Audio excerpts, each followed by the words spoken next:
तो first type of question क्या पूछा था कि श्रीमद् भागवतम कहाँ से आई, राइट। सेकंड क्वेश्चन क्या था, परीक्षित महाराज कौन है और सुखदेव गोस्वामी, ये स्पीकर, लिसनर और जो सब्जेक्ट हम पढ़ रहे हैं उन तीनों के बारे में क्वेश्चंस पूछे थे। तो इन क्वेश्चंस के आंसर्स अब इस इस 19th चैप्टर तक इन्हीं क्वेश्चंस के आंसर्स चलेंगे। तो अभी जो फर्स्ट क्वेश्चन का आंसर है उस पे हमने बात करी थी कि श्रीमद् भागवतम कैसे स्टार्ट हुई, how it came into existence. तो वहां से हमने लास्ट टाइम पढ़ा था कि वेद व्यास कौन है, और फिर उनको सब कुछ सारे उन्होंने वेदा लिख दिए, तब भी ही वाज अनसेटिस्फाइड। तो वो क्यों अनसेटिस्फाइड थे वो हम जानने की कोशिश कर रहे थे, राइट।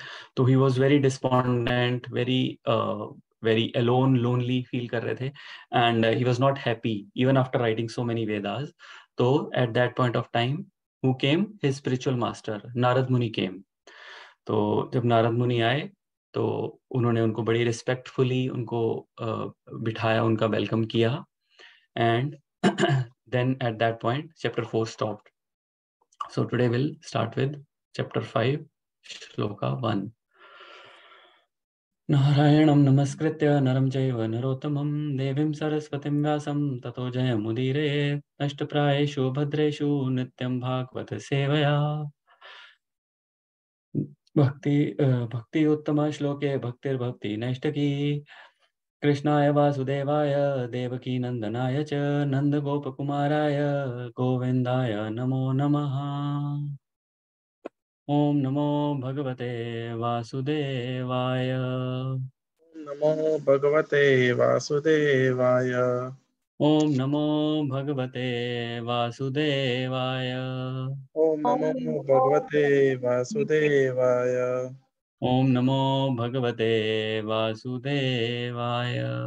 ओम नमो भगवते वासुदेवाय। All right, welcome everyone. So Sut uvacha अथातं सुखमासीन उपासीनं बृहच्छ्रवः देवर्षि प्राह विप्रार्षिं वीणापानि समन्विव। Sut Goswami said, thus the sage amongst the gods, Narada, comfortably seated and apparently smiling, addressed the rishi amongst the Brahmanas, Vedvyas. Purport by Srila Prabhupada. Not to read. मैं read करता हूँ प्रभु जी। Narada was smiling because he well knew the great sage Ved Vyas and the cause of his disappointment. As he will explain gradually, Vyasadeva's disappointment was due to insufficiency in presenting the science of devotional service. Narada knew the defect and it was confirmed by the position of Vyasa. Thank you, Prabhu. Right.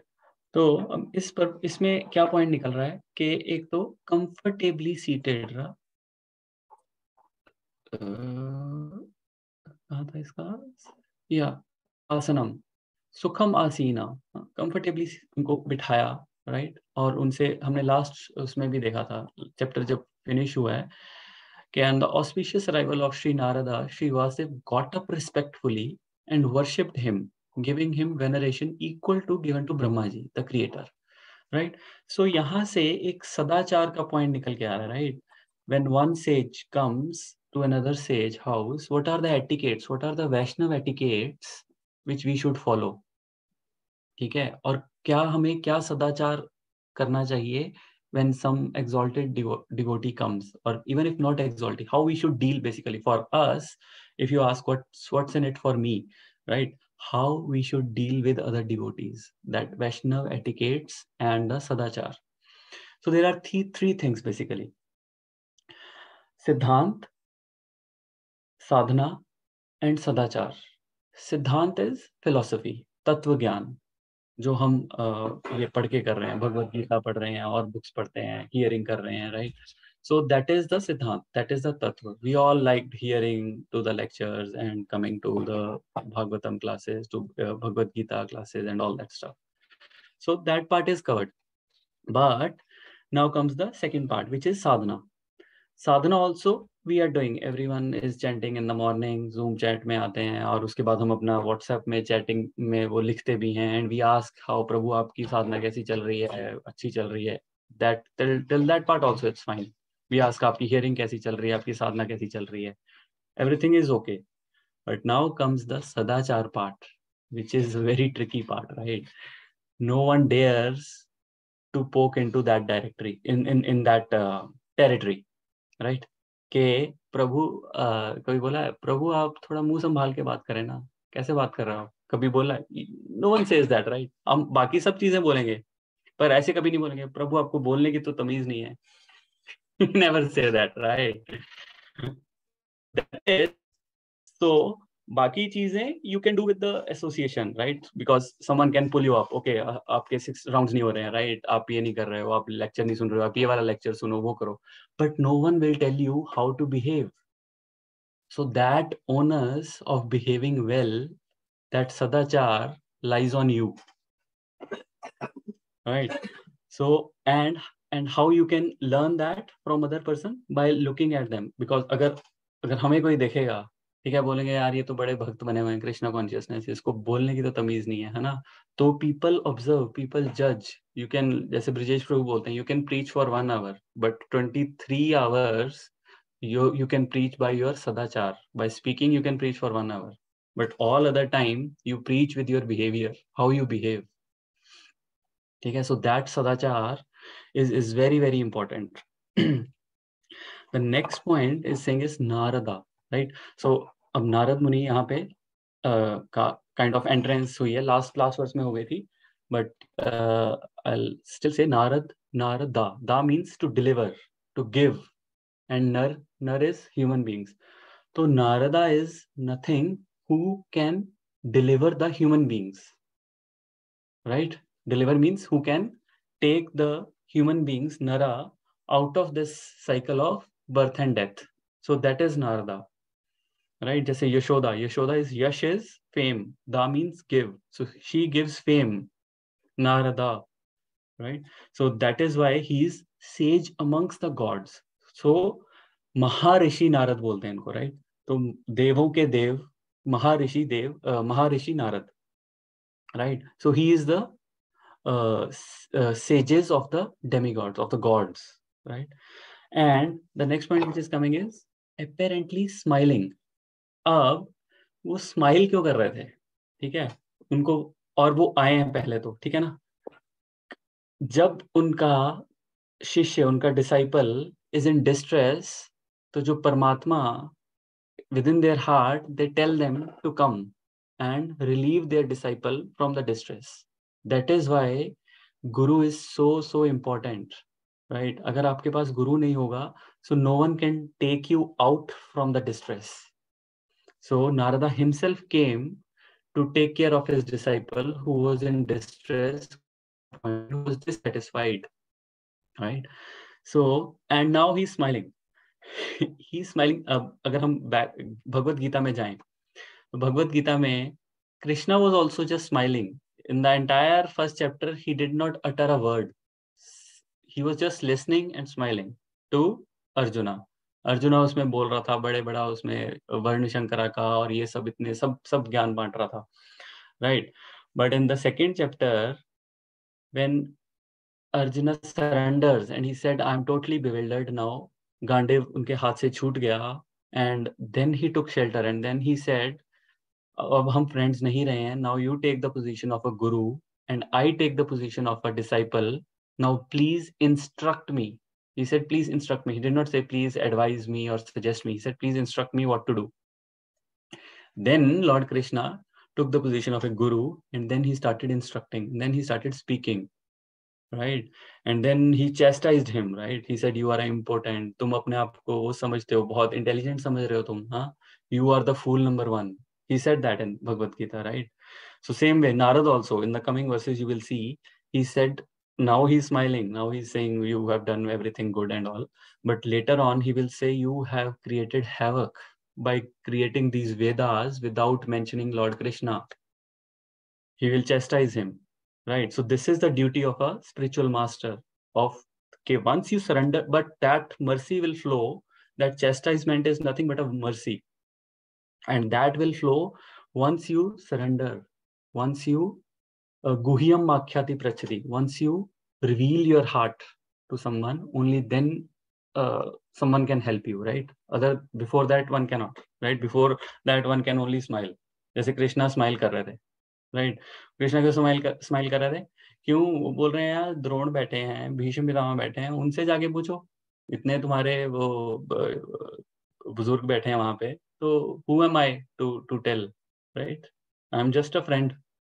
But once he took that position of a guru, then he started speaking, and he was smiling as well, as Prabhupada ने कहा, he was smiling because उनको पता था कि this is the defect was clearly, and he also contemplated in the last chapter we saw कि व्यासदेव ने भी contemplate किया था कि क्यों, क्या प्रॉब्लम हो सकती है. उनको लग रहा था कि मे बी ये रीजन हो सकता है, ये रूट कॉज हो सकता है मेरी डिससेटिस्फेक्शन का, कि मैंने कृष्णा को ग्लोरीफाई नहीं किया है, right?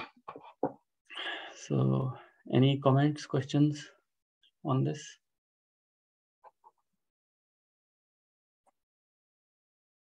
All right, then we go to the next. This is a very beautiful and interesting verse.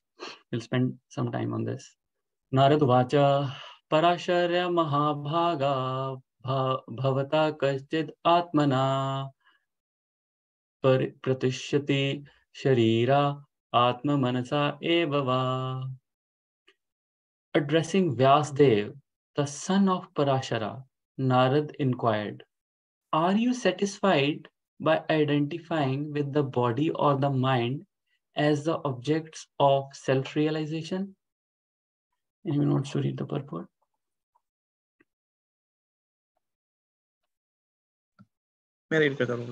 This was a hint by Narada to Vyasdeva regarding the cause of his despondency.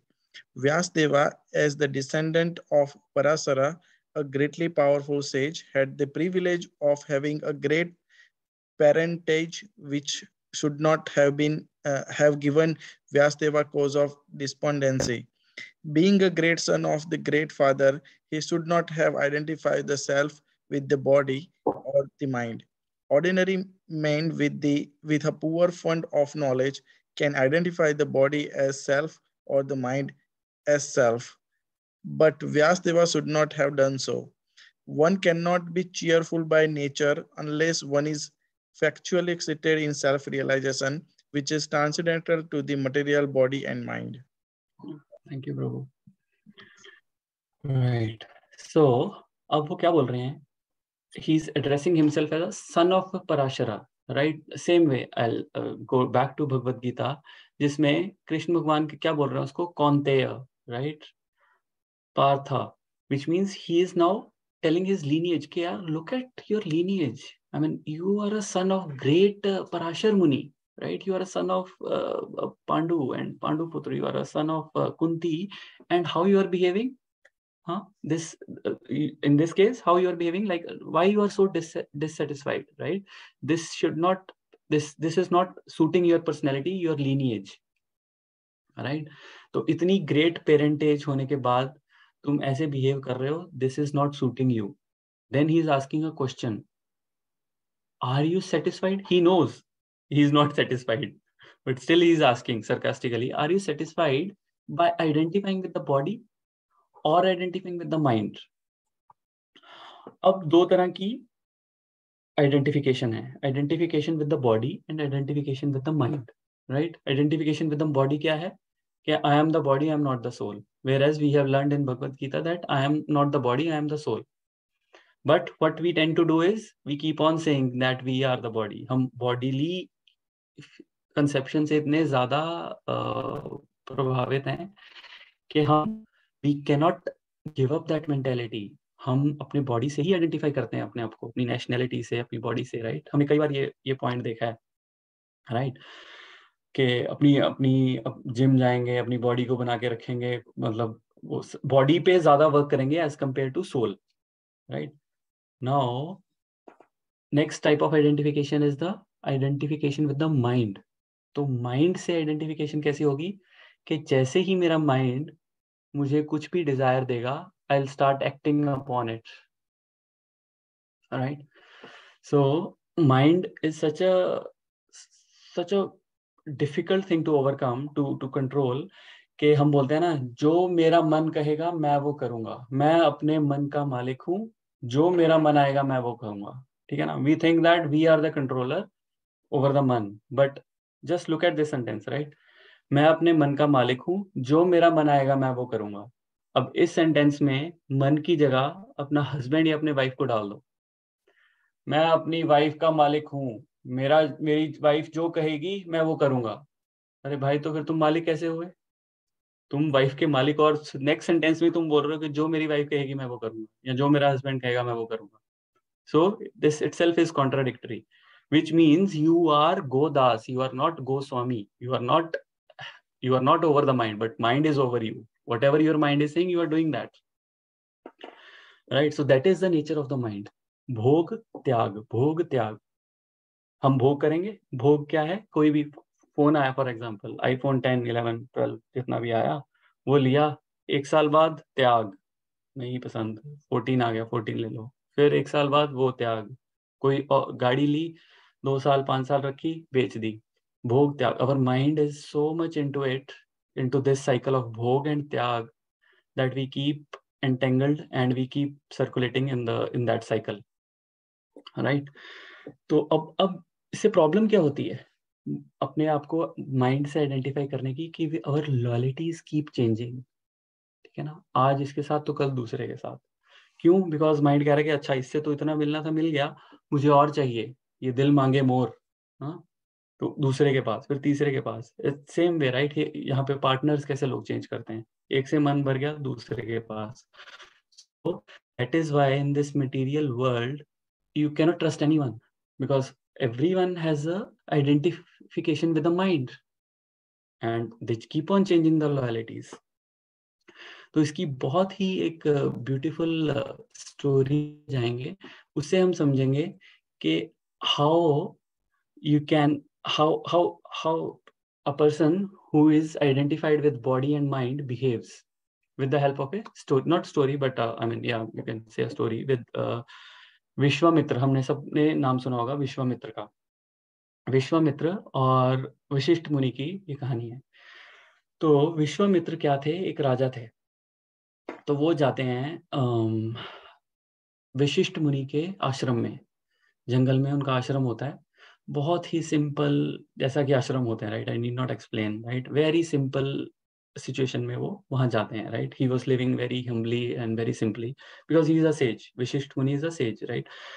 तो जब Vishwamitra says नहीं थे, जब वो king थे, तो तब उनके उनके आश्रम में वो गए। तो उन्होंने उनका वेलकम किया। किंग आए हैं, राइट? उनके किंगडम के उनके किंगडम में उनका आश्रम है, तो उनके किंग आए तो उन्होंने उनका वेलकम किया। उनको ही सेड कि how can I serve you? तो विश्वामित्र बोलते हैं, कहते हैं how can you serve me? You, तुम्हारे खुद के तो खाने के वांदे हैं, तुम कैसे तुम रह रहे हो? तुम मुझे क्या सर्व करोगे? मेरी इतनी सेना भी आई हुई है साथ में, how can you serve everyone? तो he said no problem, I have a cow. तो उनके पास एक काउ थी, सबला। तो he said he can fulfill, it's a Kamadhenu type of a cow, right? तो he said he can fulfill। तो वो बैठ गए, तो उनके लिए भाई खाना आया, फीस्ट हुई प्रॉपर, राइट? वो कौन सी 7 कोर्स मील, 5 कोर्स मील, वो प्रॉपर 7 कोर्स मील आई। हाँ, तो वो 7 कोर्स मील खाई उन्होंने। तो पर सब अपना एंजॉय कर रहे थे मील, पर विश्वामित्र का identification with the mind, his mind was on that cow. He wanted to take that cow, कि I am the king, ये इसके पास क्या कर रही है? ये cow तो मेरे पास होनी चाहिए थी, because I am the king, right? तो उन्होंने क्या कहा? उन्होंने कहा कि चलो लेट्स, ये मुझे दे दो cow। तो वो विशिष्ट मुनि बोले कि नहीं नहीं, I cannot give you this, ये तो मेरी माँ है, तो ये it's for my spiritual journey है, I am doing my spirituality with her, right? It's a cow, it's not for something as a transaction, I can not do that. तो वो बोलते हैं ठीक है, कोई बात नहीं, तुम इसको मैं देता हूँ ना तुम्हें, मैं तुम्हें 10,000 काउस देता हूँ, तुम वो ले लो और मुझे ये दे दो। तो बोले नहीं। अच्छा, बोलते हैं अच्छा चलो 10,000 मत लो तुम, मैं एकदम अच्छी ब्रीड की तुम्हें मैं 1 मिलियन काउस देता हूँ, तुम्हें हाथी घोड़े सोना चांदी जो तुम्हें चाहिए मैं तुम्हें देता हूँ, तुम मुझे 1 काउ दे दो। तो बट विश्वा दैट कौन से थे, विशिष्ट मुनि was so much fixed in his devotion that he said no, I'm not going to give it to you. तो अब उन्होंने he started dragging the cow. He said अच्छा तुम ऐसे नहीं दे रहे, तो वो forcibly लेके जाने लगे। तो this is what happens, right? जब हम एक पोजीशन पे होते हैं ना, तो हमें ना सुनने की आदत नहीं होती। We always want to listen yes, yes, yes. The moment someone says no, it hurts your ego and you start acting in a weird way. He started dragging that cow. अब वो तो विशिष्ट तो मुनि थे, उन्होंने how he can fight with the army. So he said to Sabala, to cow Sabala, that now you have to take care of yourself. I cannot take care of you. And then what she did, उन्होंने अपनी पूरी army निकाली काव ने, सबला ने, and she जितनी भी वॉरियर्स थे वो उन्होंने सबने लड़ाई करी and she defeated Vishwamitra. And he was so, उसकी और ईगो हर्ट हो गई कि यार मैं इतना पावरफुल किंग होने के बाद ये एक तुझसे, मैं सेज से जो यहाँ पे बैठा हुआ एक छोटी सी कुटिया में, उससे हार गया मैं, तो हाउ इज इट पॉसिबल। तो any how he went back, तो सारे उसके सोल्जर्स मर गए। तो वहां से फिर उसने अपने लड़के भेजे उसको मारने के लिए, विशिष्ट मुनि को मारने के लिए। तो विशिष्ट मुनि ने just with the power of his mantras, he chanted few mantras and he killed his sons. Again humiliation, again वो फॉल्स ईगो हिट हुई। देन ही सेड कि यार अपने किंग समझता हूँ, क्षत्रिय पावरफुल, और एक brahmana he is more powerful than me, how is it possible. Then he wanted to know, then he said okay, he started doing tapasya. तो वो शिव जी की तपस्या करने चले गए। अब शिव जी की तपस्या करने गए, वहां से काफी साल उन्होंने तपस्या करी and he got so many missiles, weapons, everything. He said okay now I am powerful, तो now I can again attack, right. So this is the condition with us as well, right. हम materially चीजें और इकट्ठी करते हैं, जब इतने से सेटिस्फेक्शन नहीं होती तो और तपस्या करी और लिया। तपस्या हमारे लिए, तपस्या क्या है, वर्किंग 9 to 5 की जगह हम हाई पेइंग जॉब है अभी वो 100K दे रही है, तो 9 to 5 की जॉब तो हम करेंगे कि कोई बात नहीं यार, मैं 1 घंटा स्ट्रेच कर लूंगा तो मुझे 150K या 200K की जॉब मिल जाए। So we try to be materially more powerful, right, just to satisfy our ego or whatever, right? So that is the case. Now after getting all those weaponry, he again उस पे धावा बोलते हैं विशिष्ट मुनि पे, and he again lost, ठीक है ना। तो he is not going to win because he is a Brahma Rishi. Vishishta Muni was a Brahma Rishi and he was just a king. He couldn't win. Then he realized कि यार नहीं, इससे नहीं कुछ होगा, I have to do something else. Then he started doing तपस्या for Lord Brahma. तो उन्होंने कहा कि लॉर्ड ब्रह्मा की तपस्या करता हूँ, so then he will give me something, right, which so that I can become a brahmarishi, Brahma की तपस्या करके। He started doing that and in the meantime he gained all the mystic powers and everything, right, because वो तपस्या तो कर रहे थे तो पावर्स तो उनके पास आ गई थी विश्वामित्र के पास। तो उनके पास इतने में क्या क्या हुआ, एक त्रिशंकु नाम का बंदा आया, which is who is identification with the body is so strong. He said, उसका क्या प्रोजेक्ट क्या था उसका, कि मुझे अपनी इसी बॉडी में ही, ह्यूमन वाली बॉडी में ही मुझे हेवन में पहुंचा दो। तो ही केम टू विशिष्ट मुनि, ही सेड कि मुझे यही बॉडी है, आइडेंटिफाई, सेकंड पॉइंट आ रहा है ना, आइडेंटिफाइंग विद द बॉडी। तो ही सेड मुझे हेवन में पहुंचाओ। तो विशिष्ट मुनि सेड के no, this is not possible, I can not do that. तो ही सेड नहीं नहीं ऐसा कैसे यार, ये कर दो ना, मैं अपनी बॉडी दे रहा हूँ, जो भी नुकसान होगा मेरा होगा। He said no, I can not do that. He was again that focused, स्थित प्रज्ञा, भगवत गीता में आता है ना, single focus, single pointed attention, focus towards lord Krishna. So he said I can not deviate from that, I will not do that. अब क्या किया उन्होंने, वो उनके लड़कों के पास चले गए, तो उनको बोले कि अच्छा अब आपके पापा ने तो किया नहीं, वो देखो बड़े वो ट्रेडिशनल हैं, अब देखो आजकल टाइम देखो ऐसे ही, आपके पास इतनी पावर्स हैं, क्या फायदा उनको यूज करो, भेजो। तो अब हमारे जैसा कोई होता कि अच्छा चल उससे अपॉर्चुनिटी गई है तो मेरे पास आई है, तो देखो अब मैं तुम्हें करके दिखाता हूँ। But his sons were not like that, they were also like his father. They said no, this is wrong, we cannot do that, rather they cursed him. उन्होंने उनको कर्ज कर दिया and his body become deformed.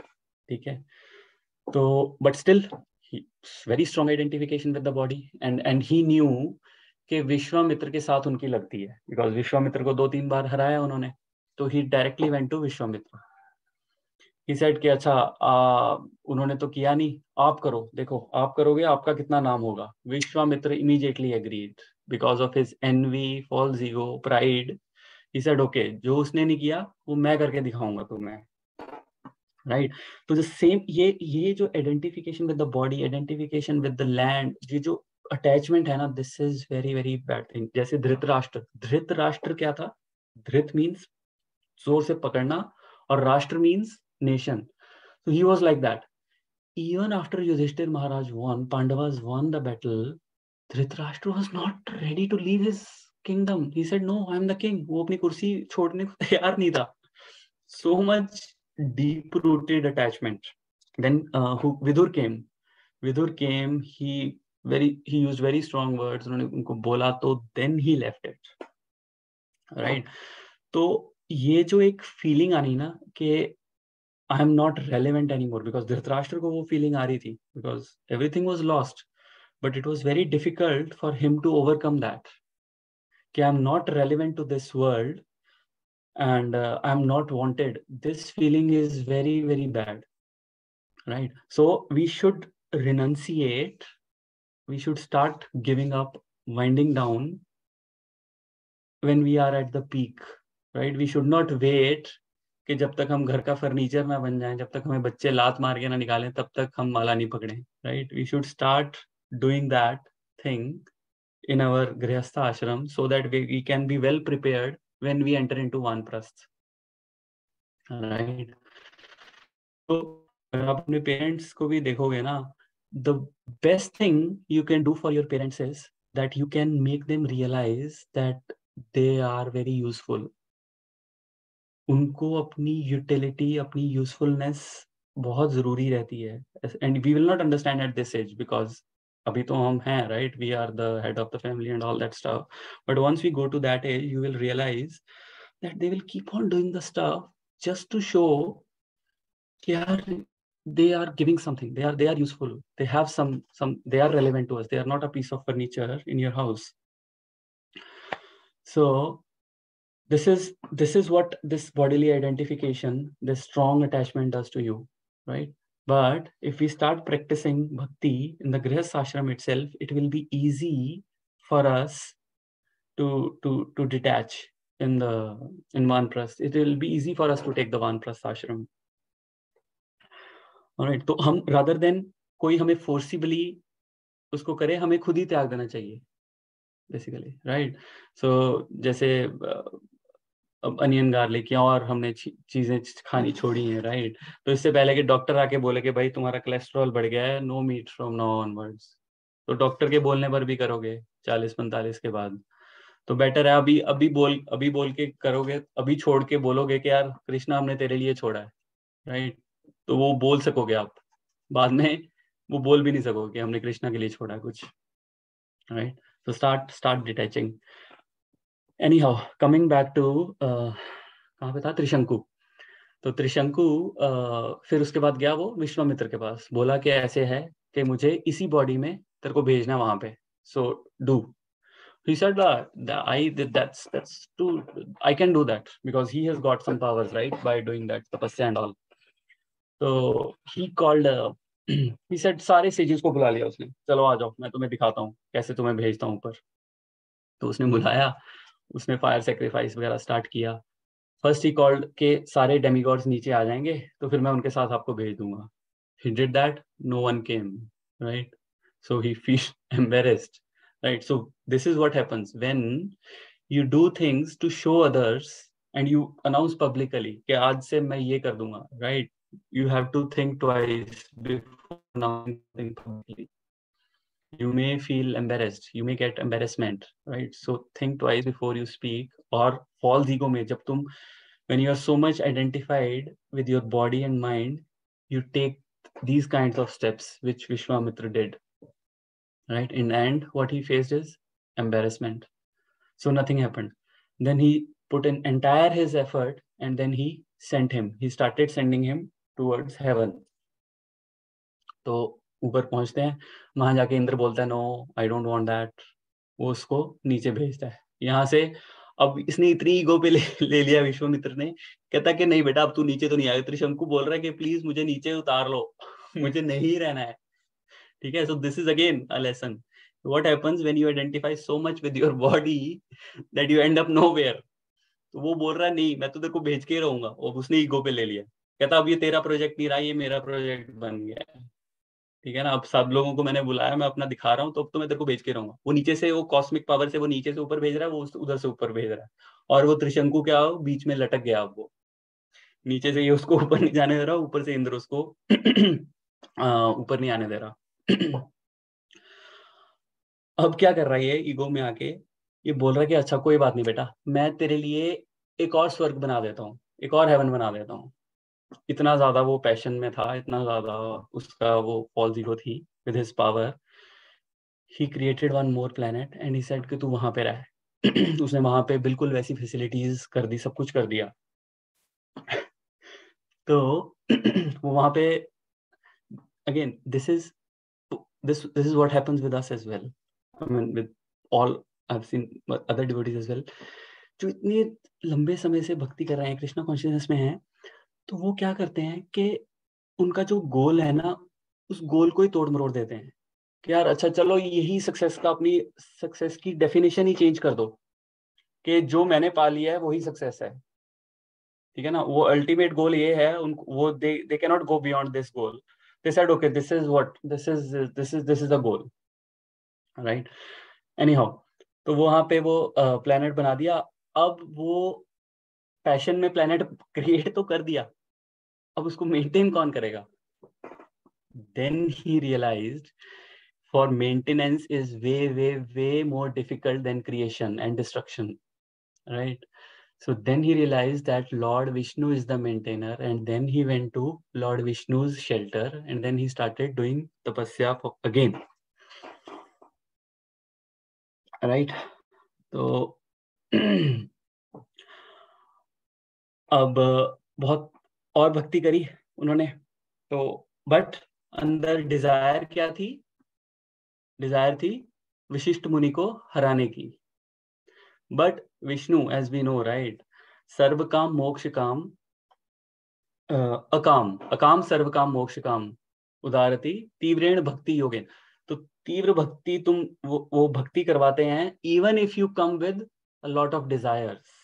So he has a desire to defeat, which Krishna said, okay, it's okay, you can still, at least you come to me, right? He had a long journey. पहले शिव जी के पास गए, फिर विष्णु जी के, फिर ब्रह्मा जी के पास गए। Now at least he realized that who is where to go. So he said, okay, let him come. And then again he started doing tapasya. अब क्या हुआ? अब जब तपस्या करी तो अब थोड़ा थोड़ा वो प्यूरिफाई तो हो रहा था, राइट। तो then he said okay, then Brahma again appeared. He said okay, अब बताओ जी मेरा क्या बना। अब वो कहते हैं कि ठीक है अभी प्यूरिफिकेशन चल रही है, अभी करो और करो अभी, ठीक है। तो the same thing which Mitul Prabhu asked right last time, कि हमें कैसे पता चलेगा कि कोई प्यूरिफिकेशन हो रही है नहीं हो रही है, कहाँ है भाई, कर रहे हैं आप भक्ति करते हुए हो गया 1-2 साल, तो where are we? So this is a good thing. At least Brahma is appearing himself in front of Vishwamitra and telling him, okay, 50% is done, 50% more to go. So that at least he knows, I mean, कितना जाना है, क्या करना है, am I on the right track or not, right? तो ठीक है, he was on the right track, he was doing it. He was again doing tapasya. Then all of us know, right? Who came? Menaka. Indra ने मेनका भेजी. Again he fell down. So पहले pride से, false ego से, then lust से, this time lust आगे। तो क्या होता है कि एवरी टाइम टेस्ट तो होता ही है, राइट? तो एक हर्डल क्रॉस करोगे, then next hurdle comes. So Menaka again he lost his some years over there. Then he came back again. Okay. Then what happened? Then Indra said, sent Rambha. Rambha के साथ, और वो खुद भी आया। तो उसने कहा कि चलो इस बार अब he will be at guard, क्योंकि पिछली बार तो वो मेनका के चक्कर में फंस गया, इस बार थोड़ा और एफर्ट करना पड़ेगा। And he was at guard, so he did not succumb to Rambha, but he got angry. Again fall down, right? So what lesson we are learning from here? Ke Vishwamitra in a way is a good, I mean, he still has a determination to succeed. He was going, trying again and again and again, right? But we need to know that bhakti, and same thing, I mean, I think most of us might have realized कि हमारी भक्ति भी ऐसे sine theta के wave में जाती है, कभी ऊपर, कभी अप, कभी डाउन, कभी अप, कभी down. It's like that only. तो भक्ति is like a snakes and ladders game.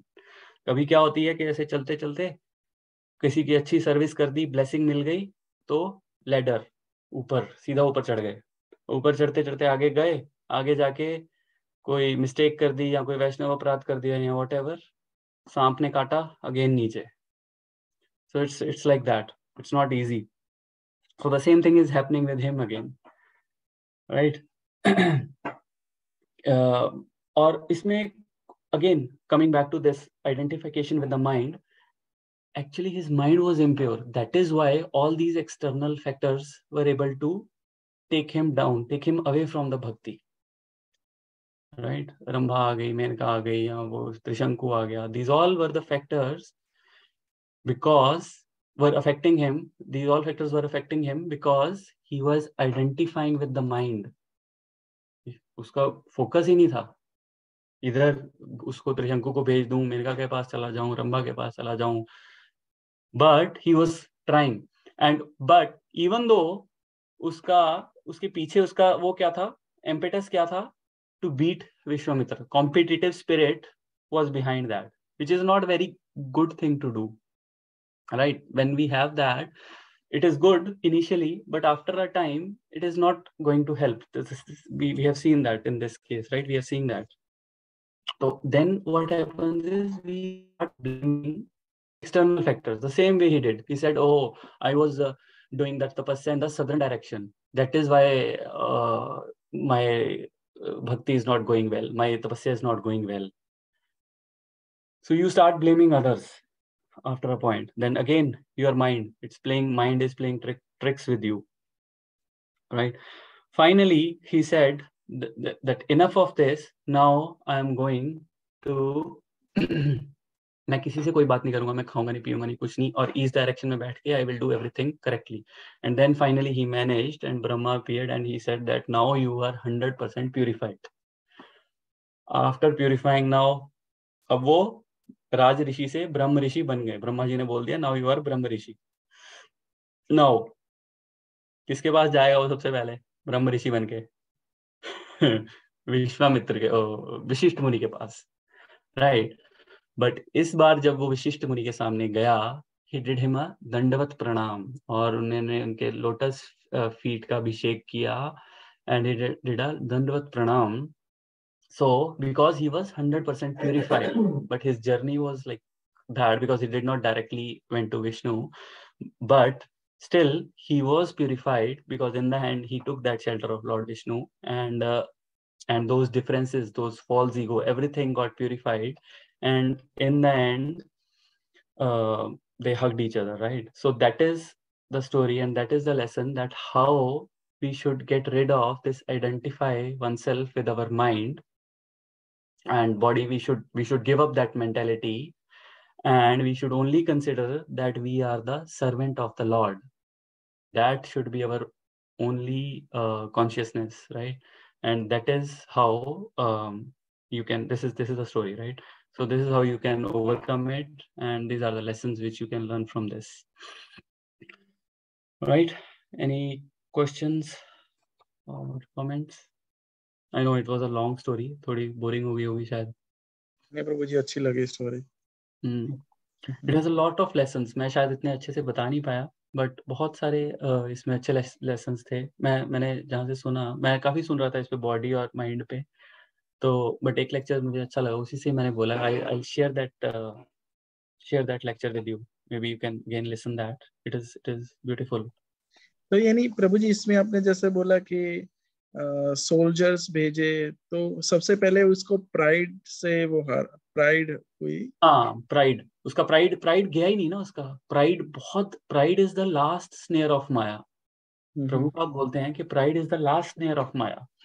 Pride से तो उसने फिर त्रिशंकु को भेजा, तो प्राइड उसका गया ही नहीं. एंड में जाके गया जब वो फुली, जब उसने विष्णु की शेल्टर ली और उसमें वो फाइनली तपस्या करता रहा, then his pride is internally purified. You cannot just do it by external means. But yes, you need someone to tell you. जैसे Brahma ji, time and again he was coming and telling him that okay, you are on the right track, your purification is going on. तो प्रभु जी आपने जैसे बताया ना कि pride, false ego और same thing, pride and false ego. Yeah. Lust, yeah, anger, and then Rambha आई तो anger आया. रंभा या मेनका? मेनका लस्ट. मेनका लस्ट. हाँ, तो रंभा जब आई तो रंभा में he was at guard. He knew that I don't have to, I will not fall prey to this thing again. So he learned a lesson and he was progressing. But then he could not control his anger. Anger आ गया again it's gone, right?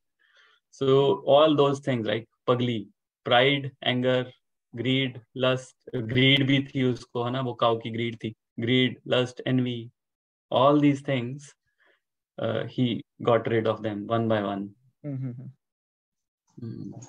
Okay, thank you. Nice. All right, so we still have 10 minutes, or we can have one or two more verses.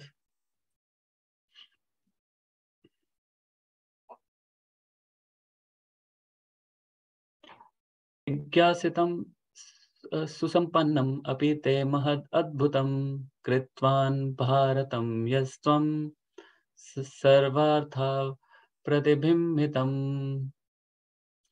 Your inquiries were full and your studies were also well fulfilled, and there is no doubt that you have prepared a great, wonderful work, the Mahabharata, which is full of all kinds of Vedic sequences, elaborately explained.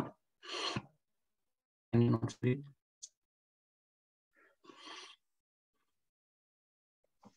The dependency of Vyasadeva was certainly not due to his lack of sufficient knowledge, because as a student he had fully inquired about the Vedic literatures, as a result of which the Mahabharata is compiled with full explanation of the Vedas.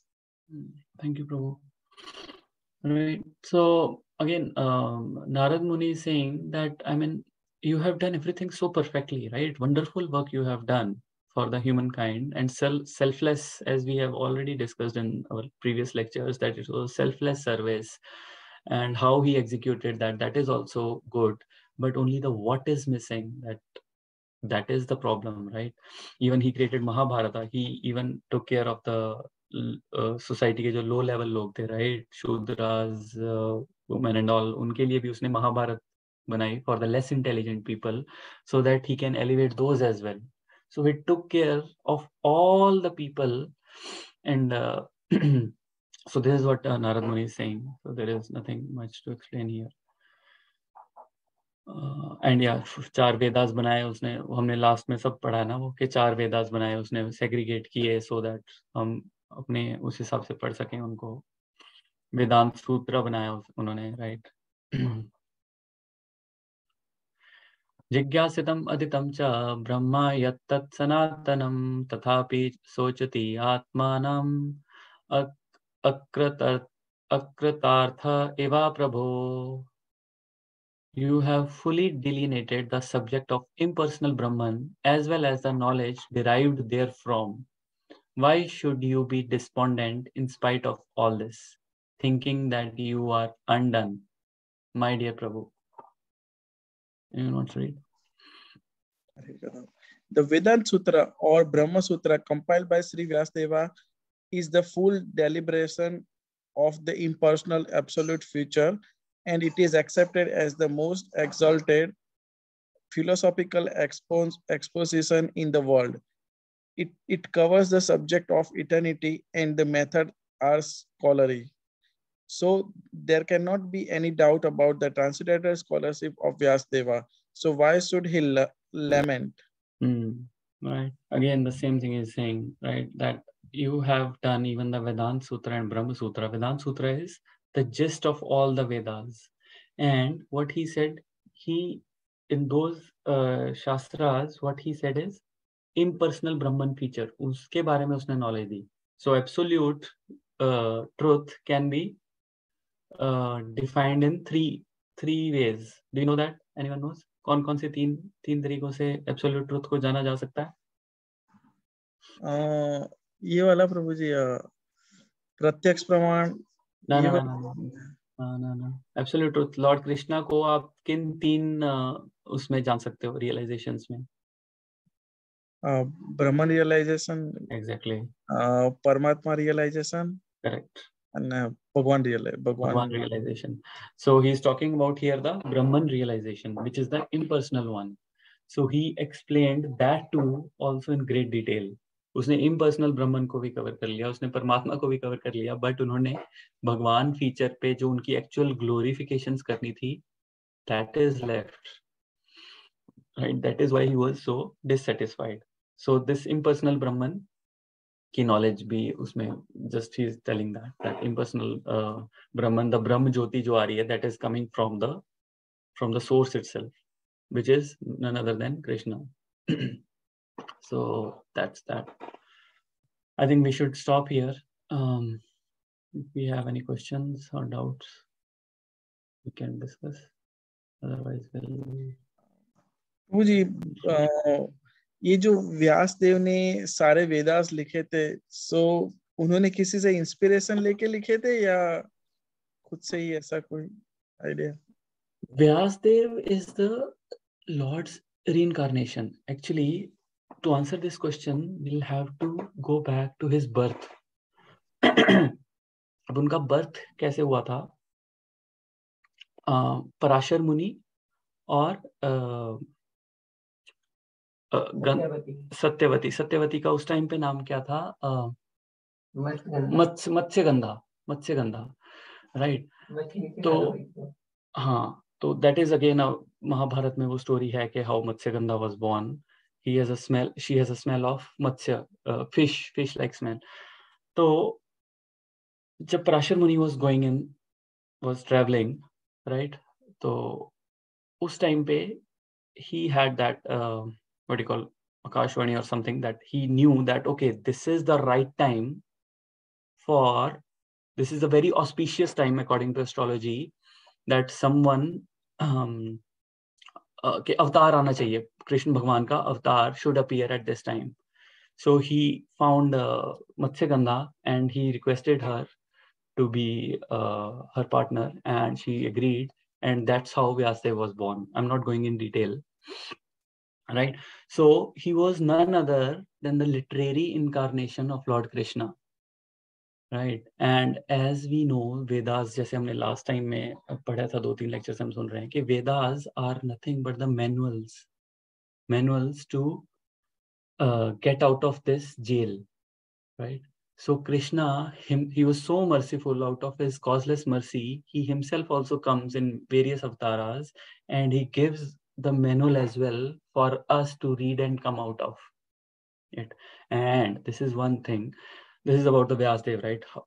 His appearance. And the second thing is, out of his, because he himself is a literary incarnation of the Lord, and we have seen that out of his selfless love, so he has no other motivation, just out of compassion he wrote it for us, because we have seen that, right, in the last lectures, that he had that transcendental vision. He had seen that in Kali Yuga people are not going to perform their duties and they're going to go down.